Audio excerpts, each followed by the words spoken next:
My name is John Silvester. I'm a reporter with the Age newspaper. Some people call me Sly of the Underworld. There are 5 million crime stories in the naked city, and this is one of them.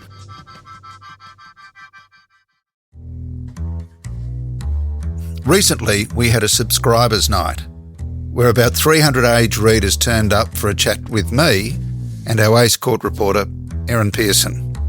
They got a rare insight into the underworld. I got a free bottle of claret. I think I need a manager. If you like this, why not become a subscriber?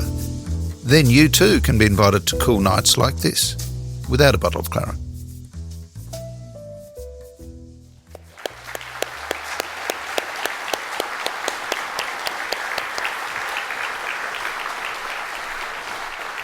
Well, hello, Erin. You'll be bored witless because you probably heard all these stories several times before. Yeah, but they're my favourite stories, and normally I'm regurgitating them to my friends and family. But it doesn't quite hit the same mark as when you tell them. And I think that's why so many people have come here tonight, and I thank you all for coming out on a Wednesday evening, afternoon to have a chat with us. It is in conversation with the both of us, but there will be an ability to ask questions at the end of the evening. We'll have a Slido screen up while we're having a chat, Sly, and we really encourage you, if you've got some questions, throw us some curveballs. We will be happy to answer some of them at the end. But we're not here for me, Sly, we're here for you. I am very lucky to be able to work with you in the Age newsroom every day, and it's your quick wit, I think, is a real reason that people resonate with what you've got to say. And that quick wit, I think, has opened some doors and maybe closed some others to you over the years, but what it's allowed is you to really develop relationships and have face-to-face meetings with feed killers, underworld identities such as, Carl Williams, Chopper Reed,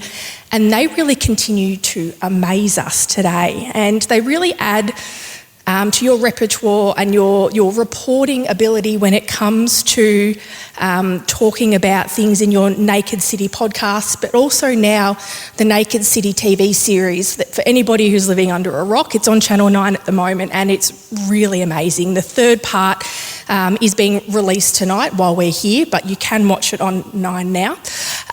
But we really want to find out a little bit about not just underbelly, the underworld, but I think we've got quite a few RMIT students here tonight who may be interested in just how you got here in the first place, Sly. How did you get into journalism? Where did it all begin?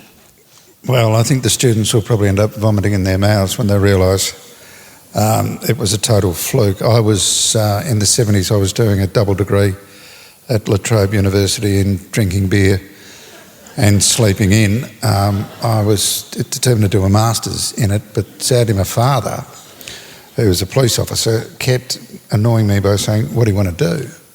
And I sort of said, I want world peace and a few other things, but eventually I was at a particular function and a good friend of my father was Mick Miller, who became Chief Commissioner. And his wife, Beverly, said, "What do you intend to do?" And I honestly said, "I don't have a clue." And she said, "You should be a journalist because you've got an opinion on everything." And I thought, that's a really good idea because I won't get the job, but it'll keep my old man off my back. So I wrote a letter to the Age, and it was, ridiculous, saying, "I'm affording you the opportunity to take on the greatest potential journalist in the history of the universe," or something. And the Age wrote back and said, "We're doing an exam that you can sit." And I wrote back and said, "I don't have time for your little test." And I wrote to the Herald Weekly Times, and I had the first interview with a fella and actually faked my way through. And then I got to the next, and there were 3 middle-aged men smoking, and they were asking me sort of current affair questions, which I was struggled with. I remember one question was, "Who's the President of Egypt?"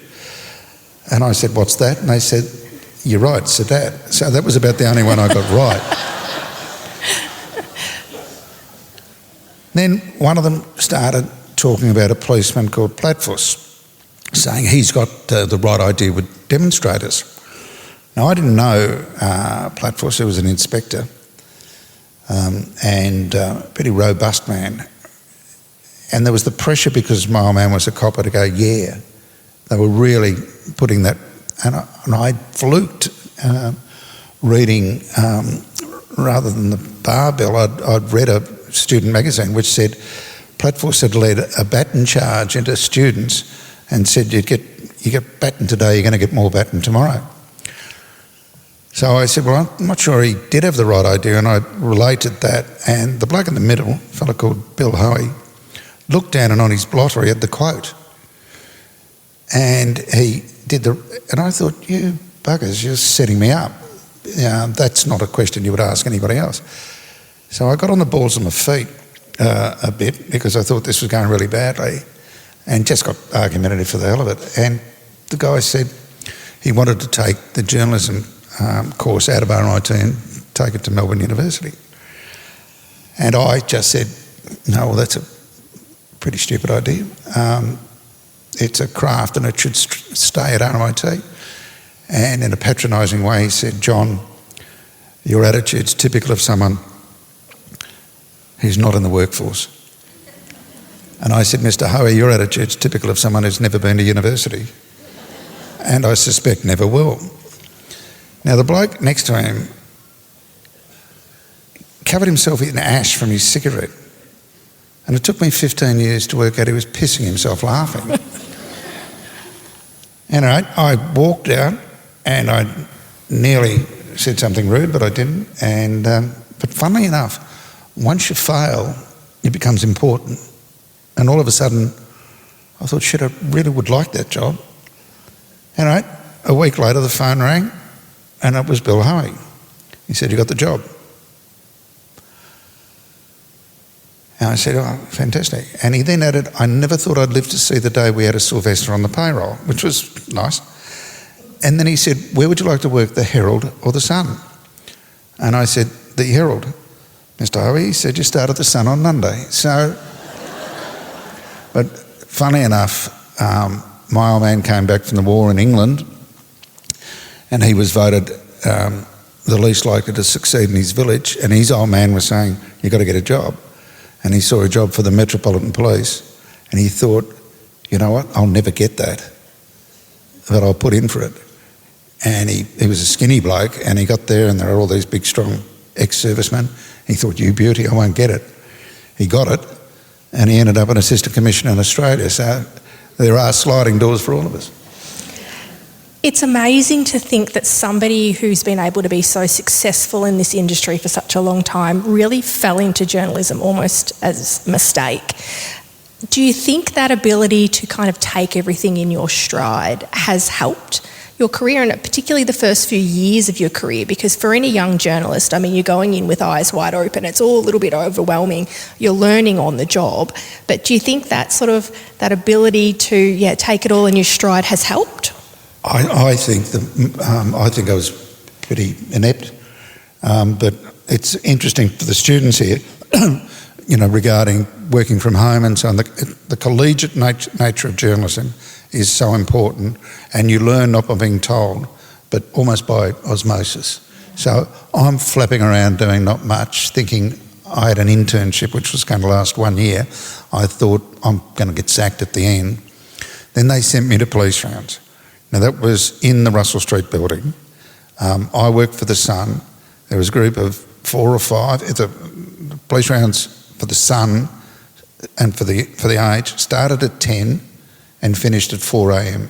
So there were rotating shifts, 3 shifts plus cadets. There was a scanner. There were every story, court and police story, for the last 40 years. The cadet had to cut out and put in beautifully bound books. So you could read about the market murders in 84, Squizzy Taylor, but also you learnt from the reporters there. And what I knew about journalism was having watched All the President's Men. So I would go to work with one button undone and the tie down, big loud tie like Woodward and Bernstein. I smoked, and you have to be aggressive. So I had a story like a cat up a tree, and I'm demanding answers. What colour was the cat? Was it Siamese? Did it have a criminal record? Had it done this before? And the boss, Jeff Wilkinson, just turned and said, you know it's not Watergate, don't you? So, you know, I've got, we're all mates and we remain mates. And you work, we didn't work for the paper, we worked for police rounds. And Lindsay Murdoch was at the age and he was an absolute jet and he was the same. And so you learned about teamwork. Like, I had a bad story. The story was, a farmer was bitten by a snake. He shot the snake. He went to hospital, he got some antivenom and he was okay. Not much of a story. Bloke next to me said, your lead is Farmer Brown was 15 minutes from death when he walked in a hospital and took his would-be killer with him. That makes a story. That makes you want to read the second paragraph. There is nothing more powerful, I think, than an opening line, and it's something that, as a crime and justice reporter, you spend your entire career trying to master. Sometimes you have it at a really early stage, other times it really takes a long time to develop and figure out how you're going to get your readers to go to the last paragraph. I mean, that's the goal for all of us. I walk in there and there's, you know, the reporters could pick up the phone and file to a copy taker and file the page one story off the top to a copy taker who could type as fast as you could speak. And it was getting ripped out of the typewriters and being sent to the subs, who were gun subs, and it was in the paper. And that was a mandatory skill. People would file over the radio. And so when we talk now of, you know, immediate news, that training, which involved getting it friggin' right, assume nothing, be right. If you're not sure, don't file it. But also don't overthink it at the same time. I think that's a real area that people can trip up on. And for the young journos or aspiring journos here tonight, that overthinking and sometimes having too much time or too much ability. You fill the space, you fill the time. Yeah. And I when I got to a position of some authority at police rounds, I would get young reporters to file bad stories off the top so that they learnt deadline pressure. We also would play cricket and attempt to hit them in the head with tennis balls, arguing that this would help them if they became war correspondents. Today it's called bullying, then we called it training. Yeah, we don't talk about that anymore, Sly. Something we do want to talk about, though, is, I guess, one of the reasons why everybody is here. Everybody wants to know who are the most interesting crooks you have ever met. We were called police reporters and we spent most of our time with the police. So it was only when Mark Brandon Reid came on the scene, and he was charged with the murder of Sammy the Turk, Simon Ozacam. And he had been talking to the armed robbery squad, so one of them gave him an armed robbery squad vest, which turned out to be a mistake because he was wearing a police vest when he went down to Bojangles and shot Sammy. So when he went to trial, he alleged police corruption and whatnot, and what he was saying was a pack of lies, which I knew. So I wrote a double-page spread on Mark explaining that, forget about his sense of humour, he was a lying, manipulative, violent, career criminal. Now, I liked the story and the editor liked the story, but Mark, he didn't like the story. So on the day of snail mail, he sent me a Christmas card from Pentridge, from H Division, which was surprising because it was July. So I opened it up and I brought it along and here it is. It's Merry Christmas to you. This is one of the most feared men in the country at that time. For any of the younger generation here tonight, this is a man who was such a violent standover man in the 70s and 80s that he bizarrely even went and had his ears cut off while he was incarcerated, and was making a lot of money using different tools in the shed to remove different body parts to make money. So, Sly, you've got this Christmas card here. What does it say? Dear John, may the Yuletide log fall from your fireplace and burn your house down. My ideal Christmas is to own a 1,000-room hotel and find the editorial staff of the Herald Sun dead in every room. Season's greetings and jingle bells, regard Chopper Read. Sly, you didn't just get a Christmas card from this feared man. You were wise and wily enough to visit him in prison. How did this even begin to occur? Well, I wasn't the only one to get a Christmas card. I thought it was special, but the head of the parole board, Justice Frank Vincent, got one, and it was a lovely nativity scene. And on the cover it said, "Jesus loves you." And inside Mark had written, "But personally, I think you're an arsehole." Why you would do that with a bloke who actually decides parole is interesting. But anyway, I wrote back to him, asked him and said, "You know Ed Galoot, you can't talk to me like that." He wrote back and said, "Why don't you come and see me?" And I wrote to the prison authorities, and to my total horror they said yes. So I went out, and I'd watched all the movies, there was a Perspex screen and there'd be a phone like that. And, we'd shout insults at each other and I'd get another story. But I was taken down to H Division, and you remember how cold it was. And if animals at the zoo had been kept in conditions like H Division, there would have been public protests. So I go down looking for the Perspex and everything, and I open the door and there's Mark sitting basically at a card table. And the bloke goes, "Mark, this is John. John, this is Mark," and shut the door. And I thought, well, that's fairly interesting.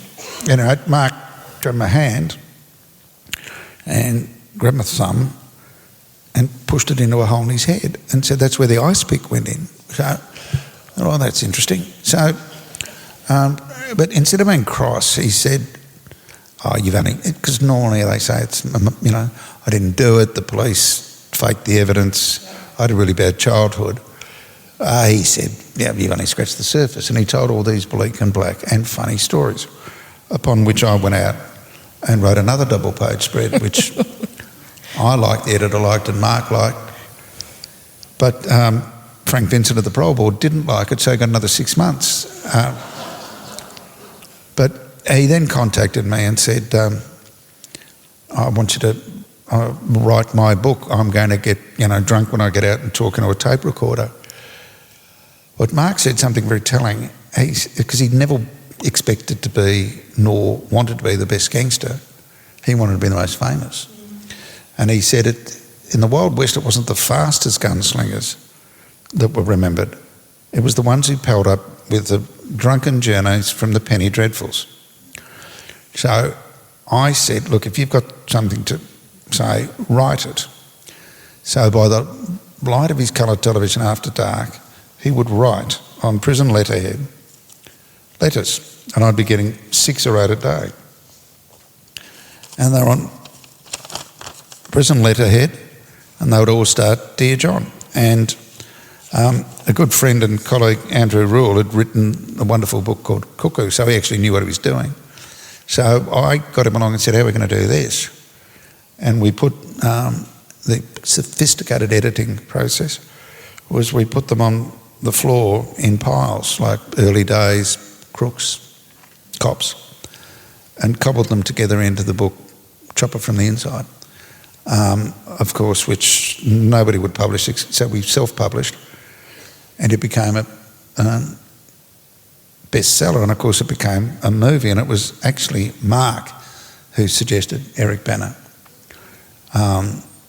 Russell Crowe at one stage was interested, but LA Confidential had just come out, so his asking price was $3 million, and the movie was $3 million and change.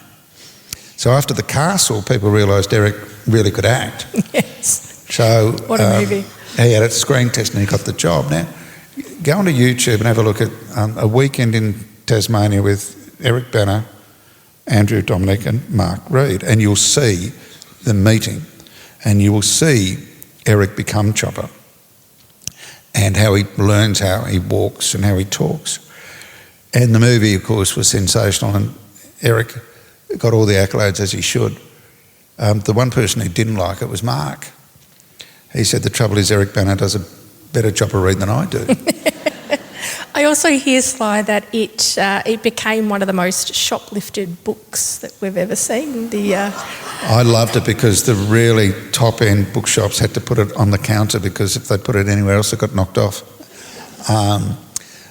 And Mark ended up doing paintings, and they all looked the same to me, which was Ned Kelly with boobs. But he had an exhibit, and people were taking it seriously. I'm looking at this going, you're kidding me. And Mark came up behind and said, what I'm doing here, it's not illegal, but it's certainly bloody criminal. And Mark was an underworld terrorist, and the great thing and relief for me was during the Underworld War, some of his peers were dragged back, many of whom you know, and Mark just said, no, I'm going to sit on the picnic blanket by the river and watch the bodies of my enemies float by. And towards the end, he said, Chopper is a foreign body to me. The 23 and a half years I did inside is surreal. I don't even understand it. So when he would do a show, his little secret was that he would watch Chopper and he would imitate Eric Banner, imitating Chopper Reid. You can't make some of these stories up. These are fascinating people that continue to fascinate us today. But some of the other most feared people perhaps you've met haven't actually always been people that have spent a long time in prison or prison at all. And one name that comes to mind for me is Mick Gatto. We see Mick's in the headlines a lot. Back then, he was really well known, on the underside of world.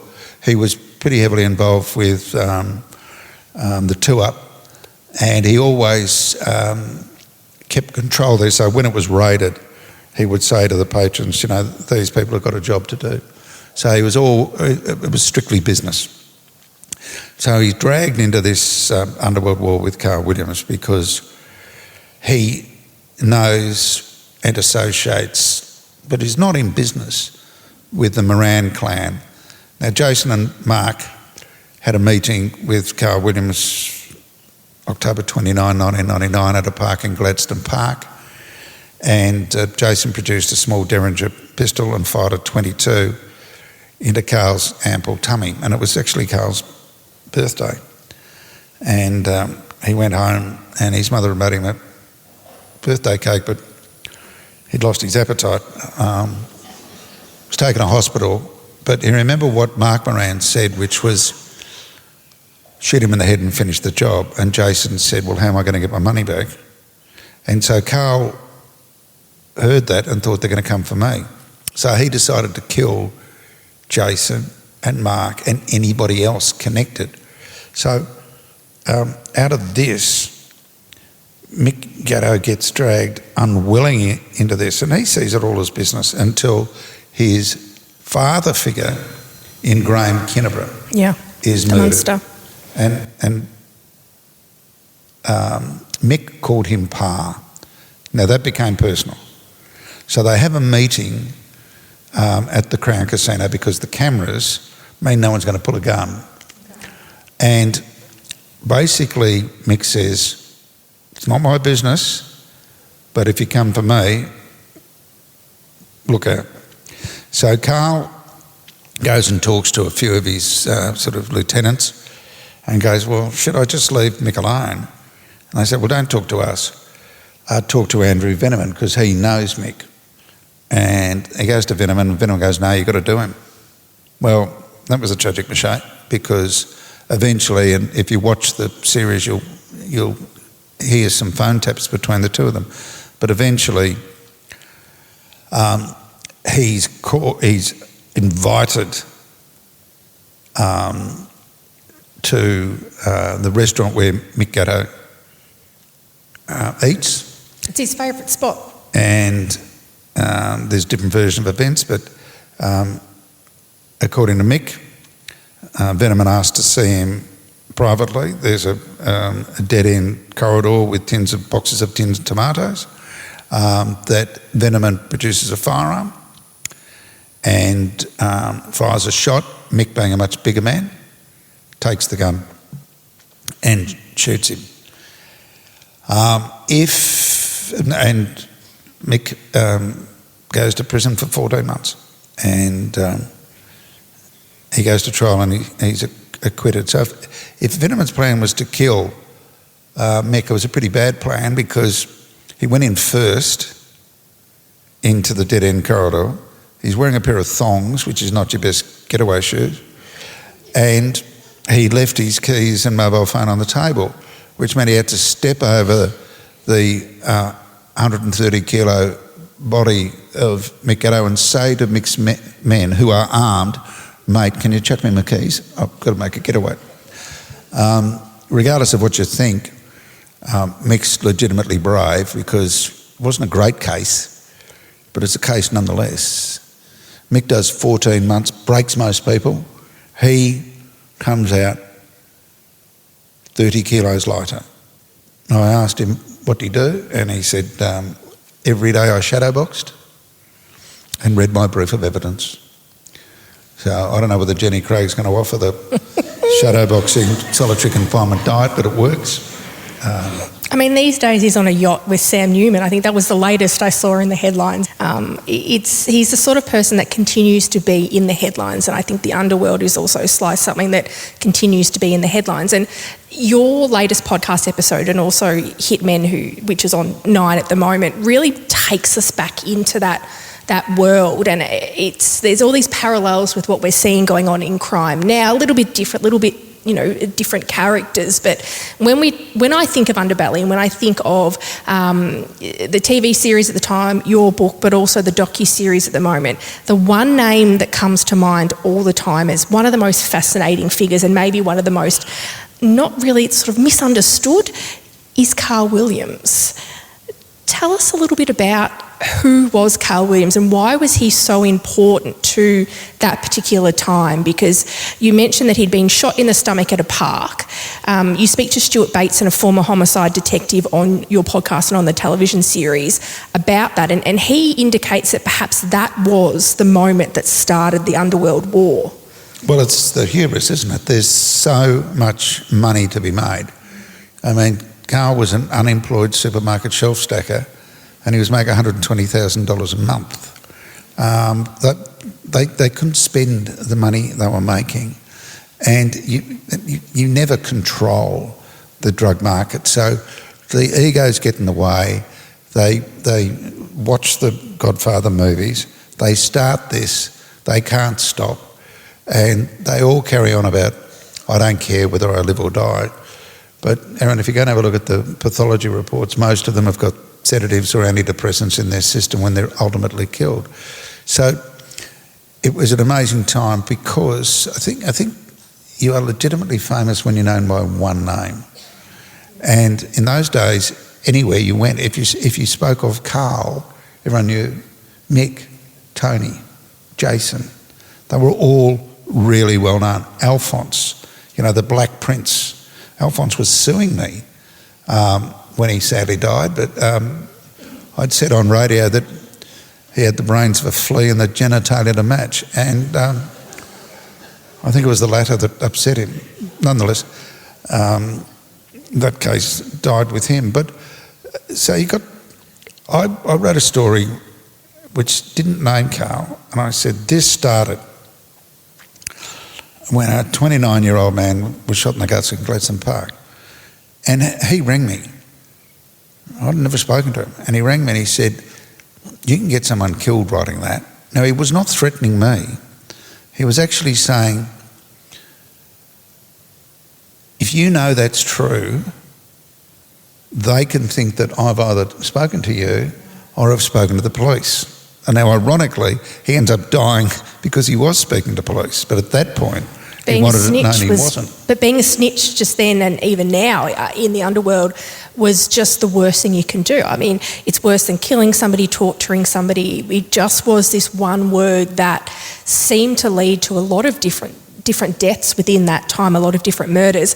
I want to play you a clip though, where you speak about on Hitmen on Channel 9 about who Carl Williams thought he was as he was really rising to fame in his sort of criminal successes. And this is a time when Williams is not only calling you, he's calling radio station. We hear Stuart Bateson talking about the fact that hitmen are offering him their services, they're lining up to do jobs for him. But I just wanted the audience to have a little look at some of episode 2. By December 2003, Carl Williams wasn't just surviving the gangland war, he was winning it. The Morans were broken, Mark and Jason were dead. He started calling himself the Premier because, in his mind, he ran the state. Williams had a revolving door of hired guns, ready to work for the right price. Carl was raking in millions through the drug trade, all while playing the family man. At his daughter's christening, held at Crown Casino, he dropped tens of thousands like it was spare change. Carl Williams wasn't just a criminal anymore, he was a brand.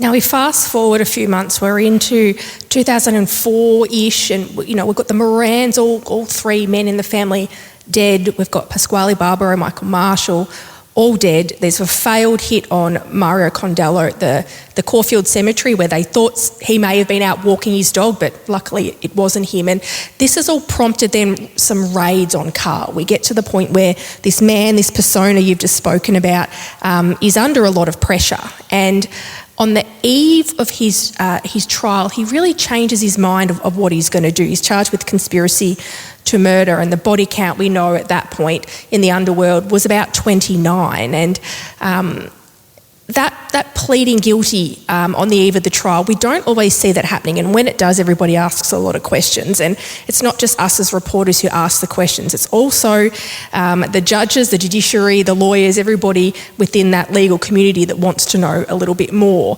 Carl Williams, we know, was eventually jailed for life with a 35-year minimum. And I just want to play the audience one more scene from episode 2. We've got former Supreme Court Justice Betty King speaking. Now, she's quite a character, and I know you've got more stories than we have time tonight about Betty King, but this was one part of the series that I just thought really captivated what was going on at that time.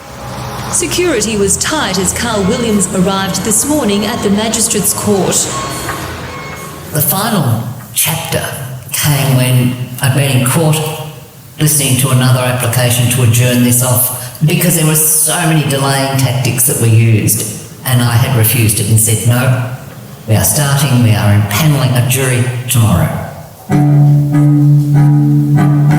And then about 3 o'clock, my associate got a call to say that Williams was willing to plead guilty. And I said, fine, let's do it now. So my associate rang the cells and said, let's bring Williams up. And they said, oh, we've sent him back to Barwon. And apart from being totally gobsmacked that he had been sent back to Barwon, I said, well, just, tell them to bring him back. So about 10 minutes later, my associate comes in and says, oh, they said they can't. He's on the freeway down to Barwon and they can't turn the van around. And I just said, tell them if they don't turn the van around, they can do his time instead because I'll deal with them for contempt. Just tell them to do a U-turn and bring him right back right now. So at about 4:30 he arrived. Round about 5 o'clock we arraigned him and he pleaded guilty. A remarkable woman, Sly. You've got some pretty impressive exclusive interviews as part of the podcast and TV series that you've done. We know, though, that not long after this, things really started to change in the underworld. Carl was killed in prison. Matthew Johnson, a name that many people may recognise, a man that Betty King tells us is the most feared person she's ever had in her courtroom. Carl's killed after word spreads that he has turned snitch, and you speak to Sol Solomon, an incredible exclusive interview that you have with a man who's never really spoken publicly since he's retired from the force. But he talks to you a lot about what the death of Carl Williams really meant for the underworld. And I was keen to find out from you, through your eyes, what it meant and what it meant for other cases. Sol Solomon's a legend in the homicide squad, nearly 35 years. He worked there, so he was one of the original crew looking at the murder of police informer Terence Hodson and his wife Christine, and he remembers the two of them basically face down in a hostage position, shot in the back of the head, their drinks still sitting next to them with the TV on, and so he did that investigation, and he actually said he was reading a story I'd written about Rod Collins, and who had killed Raymond and Dorothy Abbey in very similar circumstances, and the penny dropped, and he thought he has to be on the shortest of short lists for the Hodsons, and so he eventually charged Collins, who's one of the worst hitmen we've ever seen. He charged Collins with the Abbey murders and convicted him, but it was all about getting to the Hodsons. And Carl made the fatal mistake, of which he's not the first, to go, I'm not really informing. If I inform on an allegedly a corrupt copper, he's not part of the underworld. So he named a police officer. So Carl first off told the story that a policeman, ex-policeman, had come to him and said, I want Hodson dead. So Carl says, I went off to get a hitman, and when I came back a few days later, Paul Dale, the policeman has always maintained his innocence, said, it's okay, I've got someone. So it's typical of that sort of person, tells a bit of the truth and then writes himself out of the story. When that wasn't good enough, he told the full story in his words, that he had been the go-between to get Collins to do the job. And Sol says that when he realised that he was in a unit with Matty Johnson, massive strong man known as the General, and there are crooks who are really big outside, and there are crooks whose natural environment is inside. Chopper Reed was fearful inside, and so was Matty Johnson. Now, Sol said to Carl, I don't want you in there. And he said, no, I'm not giving evidence if I don't have him, because he's my mate. I've told him exactly what I've done, and he's sweet. He thought he was his protector.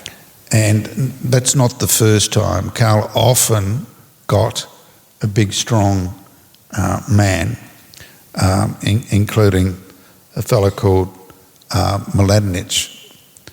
And when Mladenic got out, he wouldn't work for Carl, and Mladenic ends up murdered. So the word is getting out inside and outside prison that Carl's talking. And there are people connected with the Mladenic murder who are thinking, well, if he talks about the Hodsons, he'll eventually talk about the Mladenic case. So word is getting in to another prisoner in that group, the only other prisoner in that group, Tommy Ivanovic. Little Tommy. And now, when the actual incident happens, when Matthew Johnson, massive Matthew, takes the stem from an exercise bike and beats Carl to death, you can only imagine the sickening sound. Now, we know if you hear a plate or a glass drop and smash, you jump and turn around.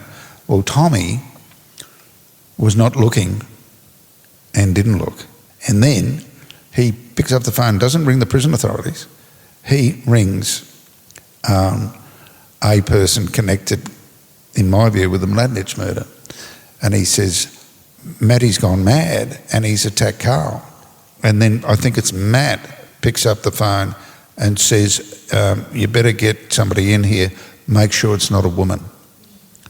and Matt pleads self-defence, and he's convicted of murder. Carl's dead, and the case that Sol Solomon had worked on so hard died with him. Sol tried his best to persuade Rod Collins to confess, and within the documentary he talks about how they played these mind games. And I love the fact that Rod, before he went sour, would call Sol Solly, and after every discussion he'd say, "Solly, just remember, I hold all the aces." And in the documentary you'll see Sol say, after charging with the Hodsons, after I searched his cell, he apparently was quite upset when he lifted his pillow and there was the ace of spades. Some of the characters that have hit the headlines for years have been these feared, terrifying killers, these gruesome scenes, things that really capture our imagination in the worst possible ways, but they also maybe provide us with a bit of distraction about what's going on in our own lives. But not all of the biggest murder cases of the last decade, 30 years, 40 years, 50 years, have captivated the attention of the public for the same reason. And I'm really interested to get your view on another case that you've covered, that I've covered as well, together in the press, and that's the mushroom trial. That's the killer, Erin Patterson, similar name to me, no relation. And she's currently in a cell in a women's prison after being found guilty of trying to kill and killing vast numbers of members of her family with poison.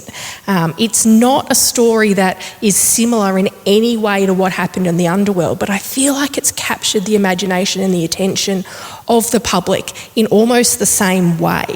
What's your take on the case and who Erin Patterson really is? Well, it was interesting because one of the police who worked on Piranha also worked on the mushroom case, and he said the public interest and media interest of Erin's case just swamped that of the whole underworld war. And I mean, strangely enough, it came to me.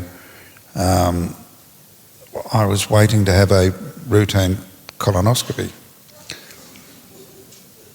and you know, your stomach's a bit unsettled. Anyway, the bloody surgeon stuck his head out and said, "Come over here." Now, I hadn't even had the procedure and I was in trouble, so I walked in there and I sat down, and there was the anaesthetist, and he looked grave too. And I thought, we haven't even bounced the ball. What's going on? And the surgeon said, "Tell me about the mushroom case." Now, there were a number of suppression orders, but I can tell you, considering what he was going to do to me, I told him everything I knew. But fascinating because it's an ordinary sort of family. It's got poison, it's got mystery, and it went on for so long. And look, and we've all fallen for it, where people don't react exactly as we think they should. Yeah. We all become pseudo-psychologists ourselves in those moments, trying to analyse somebody's reactions, movements. The Bali bombers were arrested and they're smiling, and we think they're laughing. No, it's like a dog laying on its back. They were saying, "Don't shoot me. I'm not a threat."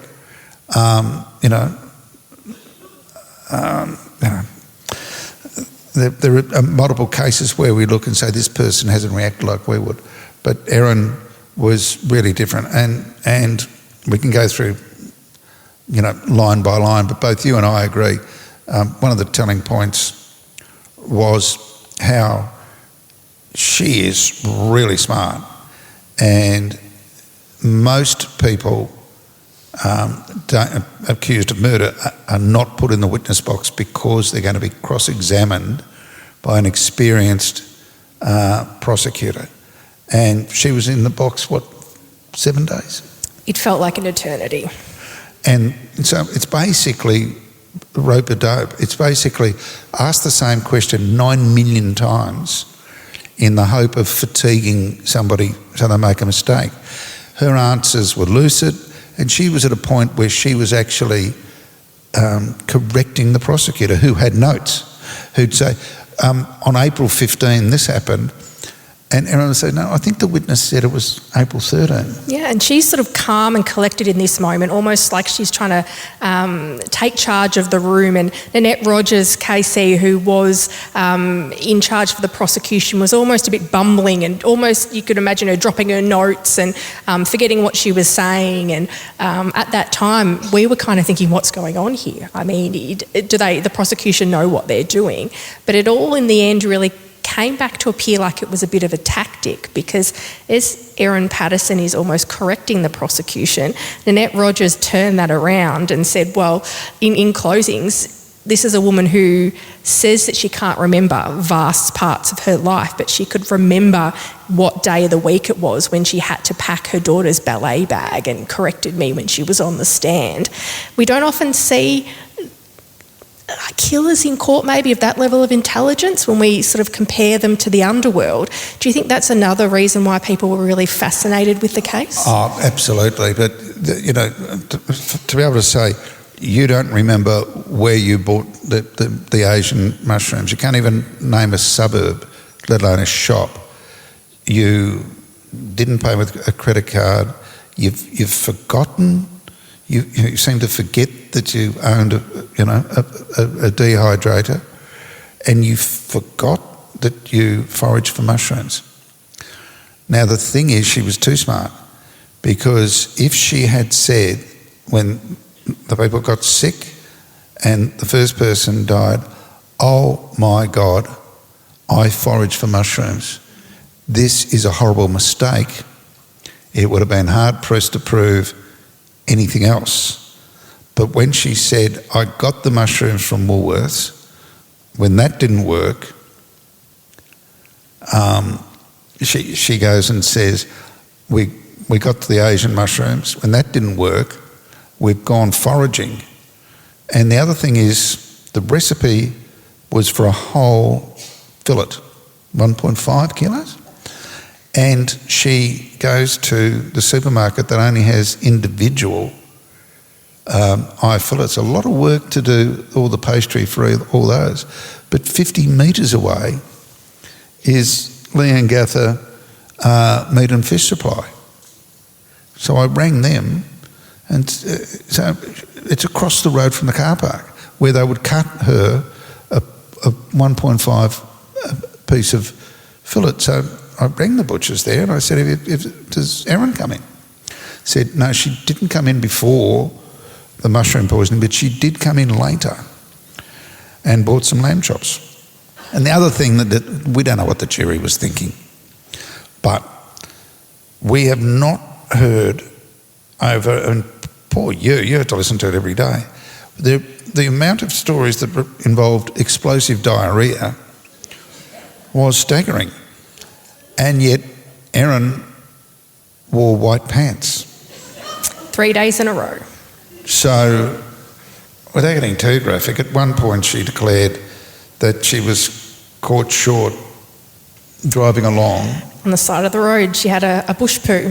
But she, for some reason, picked it up in a doggy bag. Put it in her handbag. And then put it in the toilet at the supermarket. So she's got to win an award for the cleanest person in the bush. And secondly, the fact that she's apparently been able to do this without creating a problem for her white pants indicates that she's got the aim of a bombardier from the Dam Busters, and she's got the thighs of an Australian wicketkeeper. It's a story that people ask me about all the time, and the word diarrhoea is something I, for some reason, still struggle to spell, but I think I wrote it during that trial more times than I like to think about. I'm interested as well, you said that you rang the local butcher. In your mind, getting into the community and speaking to the locals was the best way to try and clarify parts of the story. And I want to really finish off tonight touching on a subject of your recent Naked City podcast episode, and that's the case of 22-year-old Elizabeth Membry. I want to play a little bit just at the beginning of that podcast to give people a bit of an understanding of what happened here. For more than 30 years, Joy, and before he died in 2023, Roger, have been hunting for answers over the 1994 murder of their daughter, Elizabeth. Police fear Elizabeth was murdered in her Bedford Road flat after returning from part-time work at the nearby... Police say she was almost certainly murdered. The only lead, a blue Holden sedan... Blood had been cleaned up in the flat. She disappeared from her home in 1994. There have been false dawns. First, they were told by police they found a red-hot suspect. After a protracted undercover operation, he was cleared. Then they charged the wrong man, and in 2012, Shane Bond was acquitted by a Supreme Court jury. One of Victoria's most baffling murder mysteries is no closer to being solved after a jury found Shane Andrew Bond not guilty of the 1994 murder of Elizabeth Membry. Shane Bond was charged with her murder. His trial lasted some 2 months. This is a case that really strikes at the heart of fear for women in the community. Back in the 70s, 80s, all the way today is a young woman. This is a young woman who was interested in journalism. She used to, by the age, she was studying politics, and all of a sudden she is killed in her own home and her body has never been found. Can you help us understand a little bit about what it was like covering the story at that time, but also continuing to cover it for many, many years afterwards, because we do know it still remains unsolved and there is $1 million reward out there to catch her killer? Roger and Joy, just lovely people. Roger, to give you an idea, Roger, if I was lucky enough to win an award or something like that, Roger would ring me. Roger would always ring me before Christmas to wish me the best. He would occasionally contact me to say, you know, I think the case is going cold, can you help me? So, you know, we try our best to do that. Joy, really small, slender woman, played the piano, and one day she said, I've stopped because I'm getting arthritis. And I said, how are you getting arthritis? She said, hitting the heavy bag in the backyard, which was one of her ways of dealing with the frustration. So they went through incredible ups and downs where they thought the case was about to be solved. And really, you know, tragically, right towards the end when there was a DNA match to a suspect. The suspect is so mentally ill that he can't really be charged or questioned. But the police are confident that it's him. And by the time that the police were in a position to say to Roger and Joy that we're now really confident we know who did it. Roger had dementia and he wasn't really able to comprehend it. And he spent his last days and months just walking around a ward in a hospital holding a picture of Elizabeth crying. And it really tells you about the human cost, because the closer he came to his own mortality, he would say, I feel I've let her down. And you couldn't think of anything less true, because the couple just did everything they could to keep the case alive, and it's a wonderful thing that we've got. There's very, very few jurisdictions, regimes that has the cold case investigators that we've got, and it's expensive and it's time consuming, and they can do about 3 cases at once. And you know, with the cutbacks that are going on, it'd be pretty easy to push them in another direction. But we've seen, without prejudicing it, because it'll go before the court, but the fact that someone has been arrested over the Easy Street case so many years later, we do a lot wrong but we do a lot right in those regards, that those cases remain open. You spoke to Joy in such a compassionate way during your podcast episode, and we know that her husband Roger Membry has died only a couple of years ago in 2023, and this is without answers. And I want to play you and the audience a little bit of that interview, because I can't stop thinking about it, and I can't even imagine what it must have been like for decades to maintain a relationship with this family.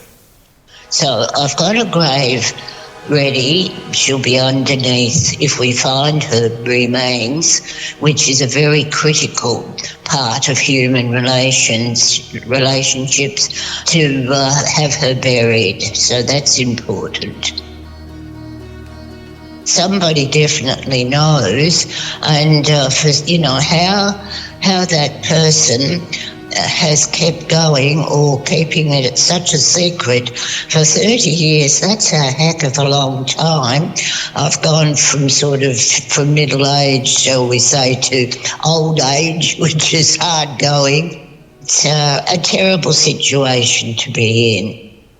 So, if somebody does know something small, they might think, oh, that's not worth reporting. But, every little, information does help. And you, John, have been amazing. Joy says in that interview, John, that you have been a friend in need. How do you maintain trust with contacts over long periods without crossing that line and becoming too close? Something I think as a young journalist was something I always thought about. How do I care but not care too much? Oh, well, you deal with people that are damn decent, so you go the extra mile. But, you had to deal with this sort of thing with the mushroom case, because there became a pack mentality, and people were running around, and Simon, the husband, was being stalked and he's a victim. And I'd rather lose a story than do that. There's a million stories I've written I can't remember, but if I'd betrayed someone, I would.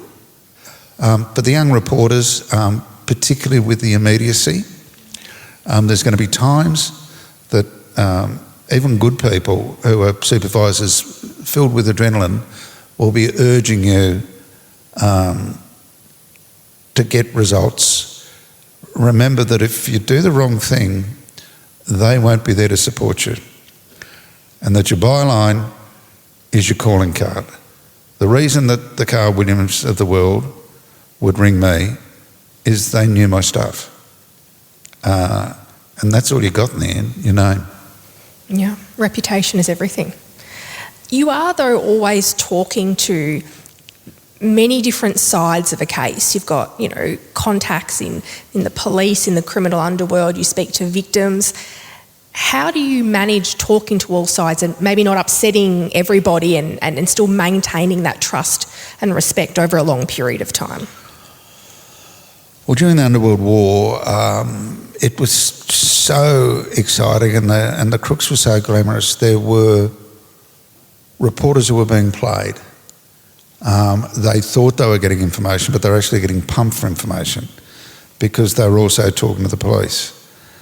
And there was one who they were considering charging with conspiracy to pervert, because he was passing on information.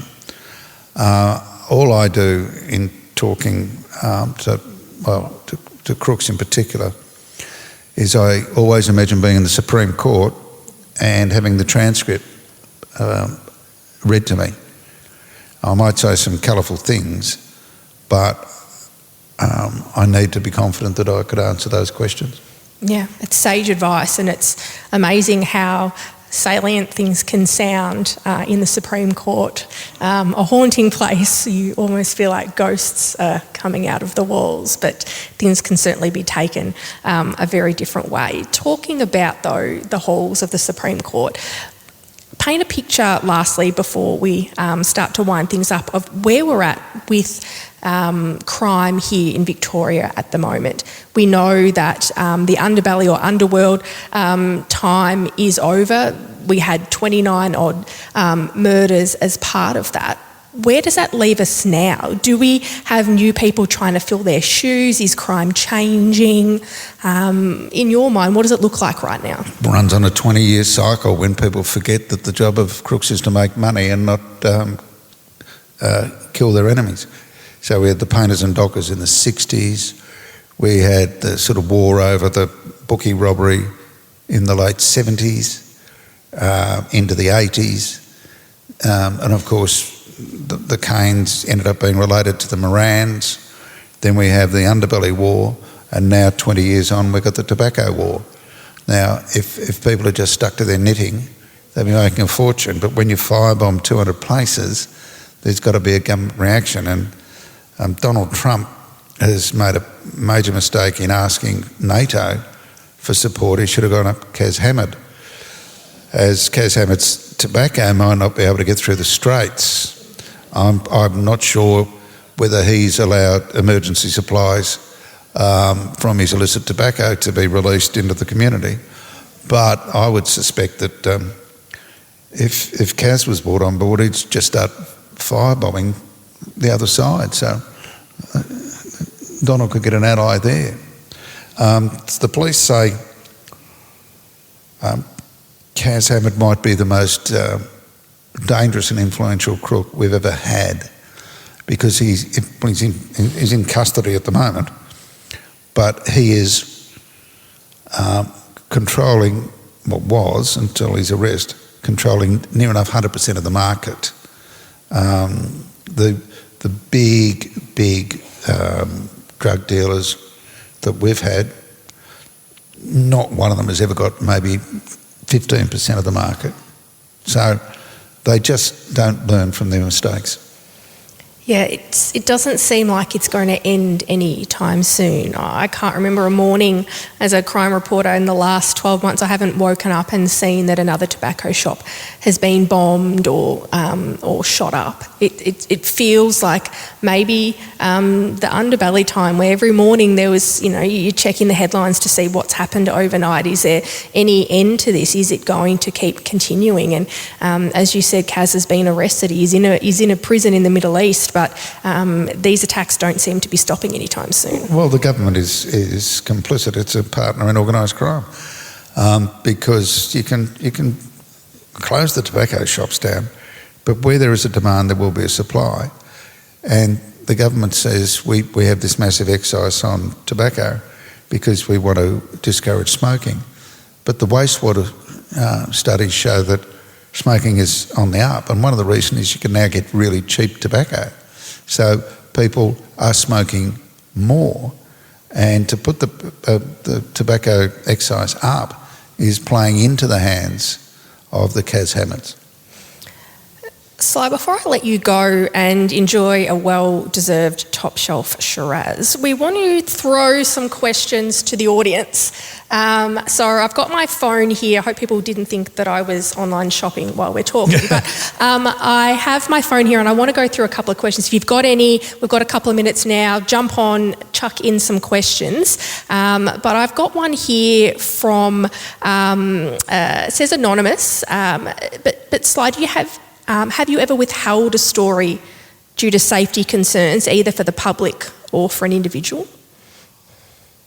Have we withheld stories? There was a story many years ago where there was an extortionist who was threatening to poison the water supply into Geelong. And the Chief Commissioner at the time, Mick Miller, called in representatives of everybody, and Mick, towering integrity and honesty, and he called upon collective responsibility. Now that's to me it's a no-brainer, because he said if you do this, you're going to destroy our investigation, and he'll pop up somewhere else, and we've got this under control. So that was one which was withheld for a period of time. Have I ever not done a story because of personal fears? No, but it's a little bit, like a footballer. I think backing back into a pack, you don't really want to be there, but you've got no choice. And there was one, a bikie, and every time I approached police for information, they said, he'll come for you. And I said, any advice? And they said, yeah, don't leave your rubbish bins out the front because he'll turn them into firebombs. I thought, well, that's good advice, thanks. Eventually I wrote the story, but I was extremely lucky because he'd already pissed off his own gang, and that story became the sort of tipping point. So they beat him up and threw him out, but actually went to the people he was extorting and said he's no longer with us. So they were the brave ones who then came forward and gave evidence, and he was jailed. We've got another question asking a little bit about whether the most notorious criminals, can they really endure imprisonment? Can they live a straight life after they're let out, or does it really change a person? I was just talking to a prison officer today, and there was a neo-Nazi murderer, off the scale, very much sort of the one that he went to jail at 19. He killed someone on Adolf Hitler's birthday, and I knew the guy and thought, right, he's just going to get out and kill and get out and kill. And he had a falling out with the National Front and said, that's me, I'm done. And the government paid to have the swastika tattoos taken off his head, and he did his time and went in the community, and I think he's a panel beater. But so there are, and sometimes it can be 3 or 4 times in, and I know it's really hard for us because we think it's soft, but it really is best to try and keep young offenders out until we can't, because if you get them in, you often get them in 2 or 3 times. I had a stupid second-hand car stolen years ago, and I was really surprised how angry I was. So it's different when it's yourself, but they can change. But it's pretty interesting a lot, and I'm not talking about the drug dealers, but some of the really, really violent crooks. If you look back, so many of them were in juvenile care at some points and were molested. And so, there's a lesson in looking after young offenders and caring for them, not only because it's just, but because it's bloody sensible.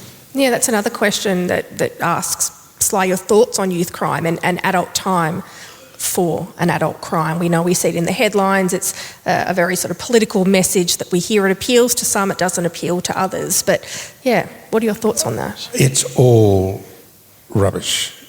The bottom line is any of you with children know that if there is to be punishment, it must be immediate. You have to actually deal with the offence as quickly as possible. Now, I know a case of a young female offender who had been bailed 30 times and does not know that she will fall off a cliff. So you imagine, you're 17 years old, you do an offence and you are arrested. You go to a police station and you're terrified, and you are released within hours. You come out and your mates treat you as a hero.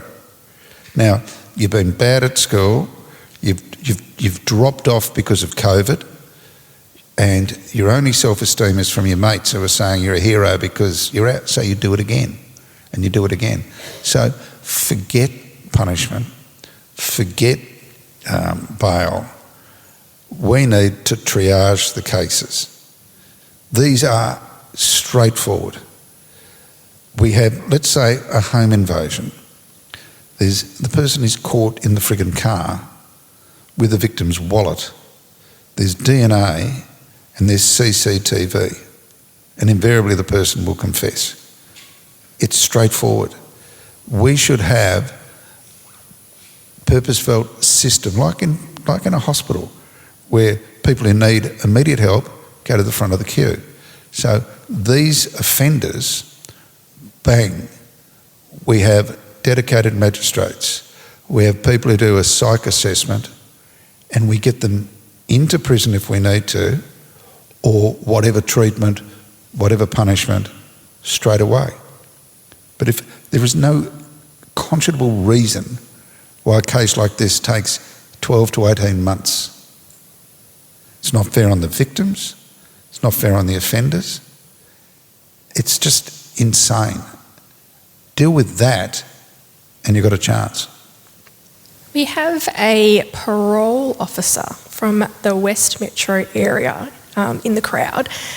They've asked, is there a person or a case that has changed how you, Sly, personally view offenders or the justice system?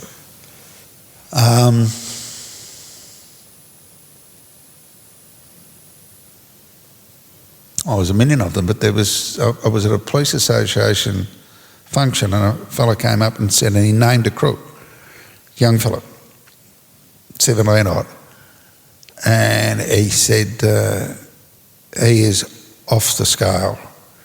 He said, you're going to hear about him again. And he said, you're going to forget the name and then you'll remember it. And sure enough, I forgot the name. And then years later, I got a letter from a doctor from the Sale Hospital, and he was outraged because he'd effectively lost two doctors. They were a married couple and they were out bike riding, and the female doctor was in front because the male would catch up, and the young offender had done his time, and police had done a number of things to try and keep him in prison, but he got out, stole a car, saw her, knocked her off her bike with the intention of abducting and no doubt sexually assaulting her. He grabbed her and was dragging her into the stolen vehicle when another car pulled up. And so he scarpered. And he left her with a paraplegic and with an acquired brain injury. And of course her husband, the doctor, was lost to the system because he had to care for her. And just because of the sausage factory that you know so well, they ended pleading the thing down to something relatively insignificant. And I wrote the story, and a prosecutor read the story and thought, this is absolute crap. So she took the case on herself.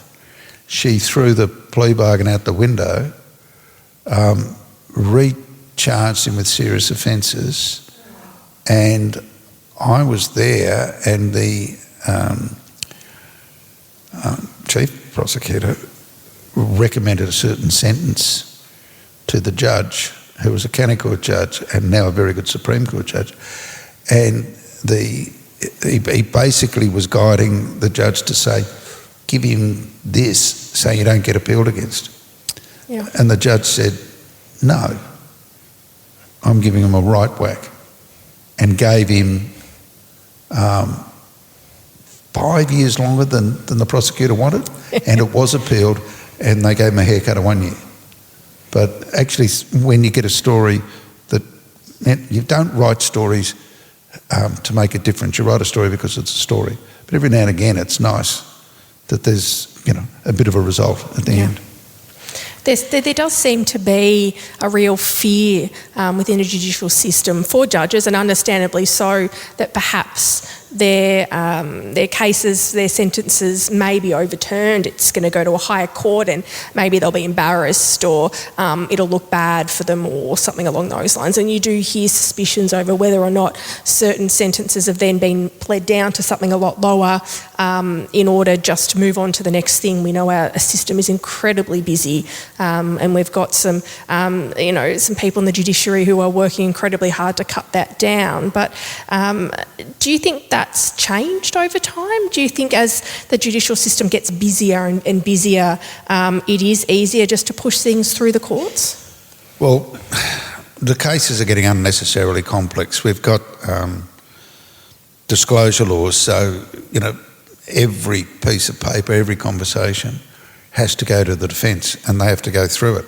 So simple cases are becoming unnecessarily complex.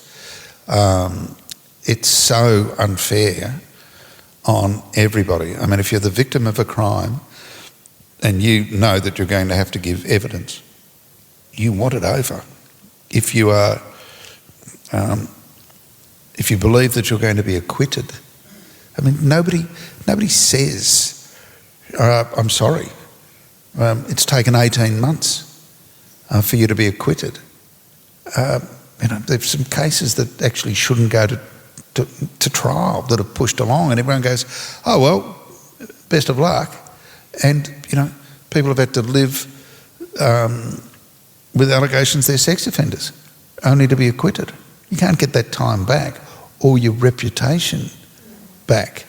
And the legal system, it takes a long time to become a lawyer, and it is really change averse. I did it this way, you're going to do it this way. We have committals. We had committals in my day, we should have committals now. When I started, there wasn't a director of public prosecutions, and committals were a test of the evidence, and the test was balance of probabilities. But the director of public prosecutions has the status of a Supreme Court judge, and the standard there, as I understand it, is it's more likely than not that there will be a successful prosecution. So we have this testing of the evidence in a committal, and it rarely fails at committal these days. It nearly always goes on. Yeah, it's few and far between that you see charges that are thrown out at the magistrate's court stage, and it doesn't go higher to be tested before a jury. So if you're a witness or a victim, you're going to be traumatised at a magistrate's level and again at the county or supreme. Now, the arrogance of the system. During COVID, I was a ridiculously small witness in a case against Roberta Williams. What I had to say was simply insignificant. But it's during COVID. It's a contested committal. Now, I'm not on the tools. I'm sitting at home. I can do what I'm doing, and I'm getting a call from the police informant every day saying, oh, well, you won't be needed. I'm told I'm going to be on Tuesday. Well, I'm not needed on Tuesday or Wednesday or Thursday or Friday. And I think the next Monday, I'm told again, you're not needed. So I go within the COVID rules to the local supermarket, and I must have been somewhere on a pair of shorts and a t-shirt, and the phone rings. The magistrate needs you now. And I said, well, unless I can swear on a box of fish fingers, he's going to have to wait. And there was simple outrage that everybody's not suspending their lives in a pickle jar. Now, if I've been a truck driver or a tradie, I just don't work for 6 or 7 days. And I'm telling you, what I have to say could not have impacted on the case at all. So why don't we actually get down to what matters? And just say, well, my client says he was there. No question. But he left 30 minutes earlier, he didn't do it, whatever. Let's actually talk about the contested stuff rather than have, crime scene photographers. And some of the questions, my God. One final question before we all let you go, and I think it's probably one of the main reasons that we've got a place full of people that are wanting to know more about what it is that you do and who you are. What do you think makes true crime so fascinating to people? Well, when you go to the zoo, you go and have a look at the lions. Right. And it's the fascinating, what makes them like that. And I tell you what, some of these crooks are charismatic. I remember there was a police bug in a drug dealer's place up in Queensland. Ultimately, he was tipped off, but he's there and he's a bit rough. And he said to his girlfriend, "What do you want for tea?" And she said, "I don't know." He said, "I fancy some chili crab." And she goes, "Oh, that'd be grouse." So he picked up the phone and he booked 2 first-class tickets on Singapore Airlines. He said, "We may as well have the good stuff." Graham Kinnebra was a regular at the Flower Drum. And he was asked one day, "What do you do with all your money?" And he said, "Well, I know I spent 50 grand on fried rice." It's a restaurant that is popular on Instagram with a lot of different unusual celebrities. I know Toby Mitchell seems to be there on the regular. There are certain restaurants where you say the richest person in the room is the one in the tracksuit. Sly, thank you so much for all your insights tonight. It's been fascinating. Thank you everybody for coming and spending your Wednesday night with us. If you want more from Sly, you can listen to his latest episodes of his Naked City podcast. You can also watch him on 9 Now if you want to look at the last 3 episodes of Hitmen. And I want to say that we, all the journalists, really respect and thank our subscribers. You're actually, honestly, the heart and soul of the paper.